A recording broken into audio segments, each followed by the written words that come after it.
मेरे मेज़िज़ मेहमान, मैं तारुफ़ कराता चलूँ कि मुझे ज्वाइन किया है अमेरिका से सीनियर सहाफ़ी हैं, तज़िया-निगार हैं, असफ़र इमाम साहब हैं। आपका बहुत शुक्रिया। और हमें जो है डॉक्टर शाज़िया साहिबा हैं, वो भी ज्वाइन कर रही हैं, आपका बहुत शुक्रिया। अच्छा, अच्छा, असफ़र साहब रही है, शाज़िया साहिबा जो है आ गई हैं, उनका आपका बहुत शुक्रिया। और उसके साथ-साथ हमें जो है ज्वाइन कर रहे हैं ब्रिगेडियर रिटायर प्रोड्यूसर साहब, अगर काइंडली मुझे गाइड कर दीजिएगा। गज़नफ़र साहब, ब्रिगेडियर साहब गज़नफ़र साहब हैं, बहुत शुक्रिया सर आपका वक्त देने का।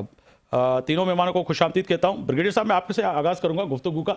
सर फरमाइएगा कि ये जो जंग है, इसका हासिल मकसद क्या है और होगा क्या? क्योंकि जैसे कि मैंने जिक्र किया कि तारीख बिल्कुल सामने है, और तारीख में अगर माजी में भी जाएँ, जहाँ जहाँ अमरीका गया वहाँ जो एक्सक्यूज़ दिए, जो उन्होंने एक बात पेश की कि अगर जंग नहीं करते तो अमेरिका को क्या खतरे लाहक होंगे, और उसके बाद जो नताइज है पूरी दुनिया में जहाँ भी अमेरिका गया है, जंगें उन्होंने की हैं, उस नताइज से तो कुछ हासिल मकसद नहीं हुआ, मगर वापसी के बाद मज़ीद जो है वहाँ के मामलात ख़राब ही नज़र आए। जी, बिस्मिल्लाहिर्रहमानिर्रहीम।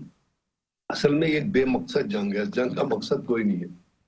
अगर जंग का मकसद देखने जाएंगे तो बुनियादी मकसद का मजहबी जनूनियत, और वो मजहबी जनूनियत सवार है नेतन्याहू के ऊपर, जो बुनियादी तौर पे एक यहूदियत रिलीजन तो है, यहूदी रिलीजन है, ज्यूज है, लेकिन एक ज्यूज के अंदर एक शाख है जिसको ज़ियानिस्ट कहते हैं, और ज़ियानिस्ट वो है जो मजहब को इस्तेमाल करके दहशतगर्दी को फरोग देते हैं। बाइबल को और मजहब की टीचिंग्स को बेसिस बना के तुरा को बेसिस बना के, अपने क्रिश्चियन और उनके नेक्सस को बेसिक बना के वो फरोग देते हैं टेररिज्म को।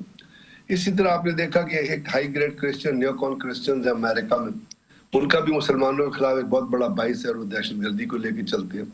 अब इसके अंदर एक नई चीज आ गई है जो हिंदुत्व है, जो नरेंद्र मोदी जो इंडिया के अंदर मौजूद है।